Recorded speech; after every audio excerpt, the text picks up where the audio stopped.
दोस्तों जैसा कि हम सब जानते हैं सिद्धार्थ पिठानी एनसीबी के कस्टडी में है। 4 जून यानी कि आज इसकी कस्टडी समाप्त होने वाली है। तो अब देखते हैं एनसीबी किस दिशा में इसको लेके जाएगी। क्या वो एक्सटेंड करने की पेशकश करेगी आज कोर्ट में या फिर जेल जाएगा सिद्धार्थ पिठानी।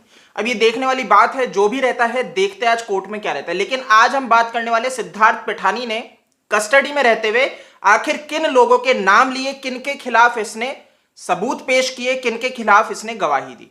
तो आपको बता दूं, रिया, शौविक जो कि मुख्य आरोपी बताए गए हैं एनसीबी के द्वारा कि ये लोग बैठ के सुशांत के घर में एक धंधा चला रहे थे, एक रैकेट चला रहे थे और इसकी सूत्रधार है रिया चक्रवर्ती। तो रिया तो बचने से रही, ठीक है, शौविक बचने से रहा और सिद्धार्थ पिठानी आज कस्टडी में है। तो इनको अब ऑप्शन दिया गया, डेफिनेटली ये हर जने के सामने प्रस्तुत किया जाता है। जब आप बड़ी मछली को पकड़ने की कोशिश करते हो तो छोटी मछली को भैया दाना दिया जाता है कि आप भाई बच जाओगे अगर आप बड़ी मछली के खिलाफ साक्ष्य प्रस्तुत कर सकते हो, अगर आप मदद कर सकते हो। तो यहां पे इस व्यक्ति ने कबूल किया कि जी हां, रिया और शौविक थे और सैमुअल मिरांडा का भी नाम लिया। यानी कि अब एक अगला जो व्यक्ति है जिसको एनसीबी समन भेज के उठा सकती है, उससे पूछताछ कर सकती है, कस्टडी में ले सकती है, वो अगला व्यक्ति है सैमुअल मिरांडा। और जैसे कि आप जानते हो नीरज और केशव को भी समन भेजा था, उनसे भी सवाल जवाब किए तो उन्होंने सरकारी गवाह बनना भैया कबूल किया। और ये जो नीरज और केशव है, इन्होंने भी रिया और शौविक के खिलाफ और अन्य जो आरोपी थे उनके खिलाफ एविडेंस दिए, गवाही दी। तो अब आप इस चीज को समझो दोस्तों कि ये जो नीरज और केशव है ये भी रिया और शौविक के ऊपर बोलते हैं। सिद्धार्थ पिठानी ने रिया और शौविक के ऊपर बोल दिया, आप समझ रहे हो। जो बॉडीगार्ड है साहिल, जिसको भैया दूसरी बार कल वापस बुलाया गया था, यानी कि पहला जब बुलाया गया उसके बाद गुरुवार को दोबारा बुलाया गया, तो इस व्यक्ति से भी भाई पूछताछ हो रही है। और ये भी जब रिया और शौविक के खिलाफ बोल रहे हैं तो आप चीजों को समझ रहे हैं कि ये कितना बड़ा केस बन चुका है। यानी कि एनसीबी एक्टिव हो चुकी है और हाइपर एक्टिव हो चुकी है। मैं तो ये हर बार कह रहा हूं आपको कि हाइपर एक्टिव हो चुकी है। यानी कि ये एक बड़ी भैया मछली को पकड़ने के लिए एक जाल रचा जा रहा है, एक ज्वाइंट ऑपरेशन के अंतर्गत। ज्वाइंट ऑपरेशन लग रहा है मुझे बहुत क्लियरली सीबीआई और एनसीबी का मिलके। और आपको इस चीज को भी समझना पड़ेगा, ये रफ्तार कब शुरू हुई।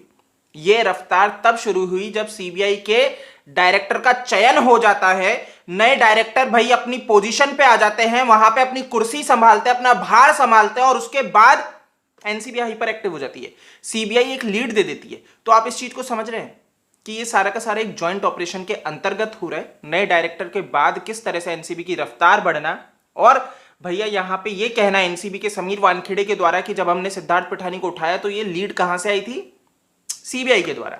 तो आप इस चीज को समझ सकते हैं बहुत अच्छे से कि यहां पे सुशांत सिंह राजपूत के भैया केस को सुलझाने के लिए एनसीबी काम कर रही है, प्रयत्न कर रही है, सीबीआई अपनी जांच कर रही है। सीबीआई का केस वो है जिसमें वो डायरेक्ट इन्वॉल्व है मर्डर केस में। यानी कि सुशांत की मृत्यु की जांच में सीबीआई एकदम फ्रंट रह के केस की जांच कर रही है। इसीलिए उसका शांत रहना बहुत जरूरी है क्योंकि हाई प्रोफाइल केस है, बड़े बड़े लोग इसमें लिप्त हैं। तो सीबीआई यहां पे चतुराई से भैया बिना कुछ ज्यादा अपडेट दिए केस को सॉल्व करने में है। और यहां पे एनसीबी जो कि एक तरह से मैं कहना चाहूंगा दूर है सुशांत की मृत्यु वाले केस से, वो भैया साइड में रहते हुए मदद कर रही है, उन लोगों को उठा रही है। जैसे कि मैंने आपको बताया हैरिस खान को गिरफ्तार किया गया। हैरिस खान वो व्यक्ति है जो भाई ये सारे इन लोगों के साथ संपर्क में है। मतलब अगर आप देखोगे ना इस व्यक्ति का, मैं पोस्ट देख रहा था, ये हैरिस खान पोस्ट करता है, इसके सांप का नाम इसने क्या रखा था, कसाब, और ये खुश हो रहा था।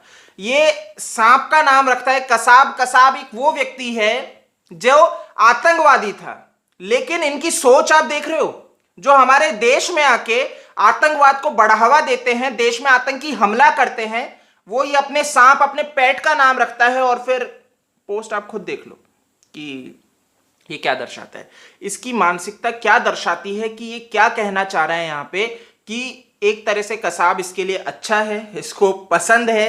तो दोस्तों आप इस चीज को समझ सकते हो, इन लोगों की मानसिकता, ये जितने भी गंदे लोग हैं, कीचड़ हैं, ये आखिरकार किस दिशा में भैया जाते हैं। कसाब जैसे लोगों को ही पसंद करते हैं। तो इनको अच्छा लगता है जब हमारे भारत जैसे देश में हमले होते हैं, आतंकवाद बढ़ता है, इनको अच्छा लगता है। तो अब आप देख लो, तो यार ऐसे लोगों के साथ क्या होना चाहिए। मैं तो डेफिनेटली बोल रहा हूं भैया एनआईए की एंट्री होनी चाहिए और अब वो इनको भैया पकड़ पकड़ के निकाले और जेल में डाले, तब जाके कुछ चीजें सॉल्व होंगी। क्योंकि एनआईए की एंट्री यहां पे बहुत आवश्यक है, जो भाई कसाब जैसों का समर्थन करते हैं, गुंडागर्दी करते हैं, ड्रग्स बढ़ाते हैं हमारे भैया देश के अंदर, लोगों को सप्लाई करते हैं, बच्चों को बिगाड़ते हैं। ऐसे लोगों के साथ और क्या होना चाहिए? जेल होनी चाहिए, सड़ने चाहिए। बाकी आपको ये भी बता दूं, ये हैरिस खान जैसे जो लोग हैं ना, ये मत सोचना कि भाई गिरफ्तार पहली बार हुए। इनके लिए गिरफ्तार होना आम बात है, कस्टडी में रहना आम बात है। मुंबई पुलिस उन्हें उठाती है, कस्टडी में रखती है, छोड़ देती है, तो इनको डर नहीं लगता। ठीक है, अभी भी इस व्यक्ति के दिमाग में यही होगा, एनसीबी ने उठाया है, छूट जाएगा, कोई दिक्कत नहीं है, क्योंकि बड़े बड़े जो प्रभावशाली लोग हैं बेल दिलवा देते हैं, इनको छुड़वा देते हैं। तो यही तो इस बंदे को गर्मी है इसी चीज की, तो जो इसे भैया डर नहीं लगता लॉ एंड ऑर्डर से। इन लोगों को डर नहीं लगता, इन्हें पता है मुंबई पुलिस तो भैया छोड़ने के लिए अब एनसीबी का देखते हैं यहां पे भैया पक्ष किया जाता है। अगर इसको छोड़ दिया जाता है तो बहुत ही गलत होगा। ठीक है, क्योंकि इन लोगों ने कानून को अपने हाथ में ले लिया, इन्हें बिल्कुल डर नहीं है। और ऐसे लोगों को छोड़ देना बहुत ही, मतलब मैं क्लियरली कहूंगा, दुखद है। और ये ऐसे प्रभावशाली लोग हैं, अगर इनके खिलाफ आप बोलोगे, अगर मैं बोल रहा हूं, तो ये इतने खतरनाक है कि आपकी आवाज को दबाने के लिए कुछ भी कर सकते हैं, क्योंकि इनको डर नहीं लगता। मैंने कहा ना, कानून इनकी जेब में है।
तो इनको डर नहीं लगता। ये आपकी आवाज को, चाहे से आप भारत देश में कहीं पे भी बैठ के बोल रहे हो, तो ये आपको दबा देंगे। इसीलिए आप देख रहे हो ना कि भारत देश में कम लोग बोलते हैं ऐसे गुंडों के खिलाफ, लेकिन बोलना आवश्यक है, आपको बोलना पड़ेगा।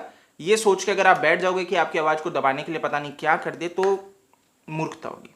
ठीक है, तो इस वीडियो में दोस्तों यही है, आप इसको शेयर करो। सिद्धार्थ पिठानी का देखते हैं आज भैया कस्टडी एक्सटेंड हो या फिर जेल जाए तो राहत मिलेगी। वीडियो बनाते बनाते अभी अभी जस्ट अपडेट आया है कि एनसीबी सिद्धार्थ पिठानी की कस्टडी एक्सटेंड करवाने के लिए नहीं मूव कर रही है, यानी कि कोर्ट में मूव नहीं कर रहे हैं। तो अब हो सकता है कि कोर्ट इसको जुडिशियल कस्टडी में भेज दे कुछ दिन, और उसके बाद जो भी रहता है वो आगे समय बताएगा। बट एनसीबी अब इसकी कस्टडी एक्सटेंड लेने के लिए नहीं जा रही है। बाकी उसके जो बयान है, जो उसने रिया शौविक और मिरांडा का नाम लिया है, ये एक अच्छी खबर है कि रिया शौविक का जाना तय है। सैमुअल मिरांडा भी अब लपेटे में आएगा। सैमुअल मिरांडा, आपको ध्यान होगा ना, ये वही व्यक्ति है जो सुशांत की एम्बुलेंस का पीछा करता है, एक भैया स्कूटर पे बैठ के, एक्टिवा पे बैठ के, और उसके बाद ये आपको हॉस्पिटल में दिखता है, संदीप सिंह के भैया संपर्क में दिखता है यही मिरांडा, और ये सुशांत के अपार्टमेंट में बाहर गेट पे भी दिखता है। तो ये व्यक्ति भी संदिग्ध है, जो फॉलो कर रहा था करीब से कि सुशांत की बॉडी का।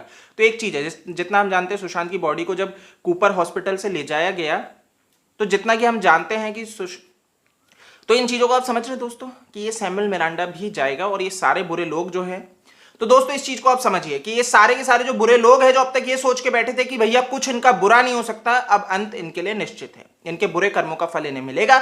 और जब सीबीआई, अभी तो एनसीबी एक्शन में है, जब सीबीआई एक्शन में आएगी तब इनके लिए बहुत ज्यादा दिक्कतें बढ़ जाएंगी। तो इस वीडियो को शेयर करो।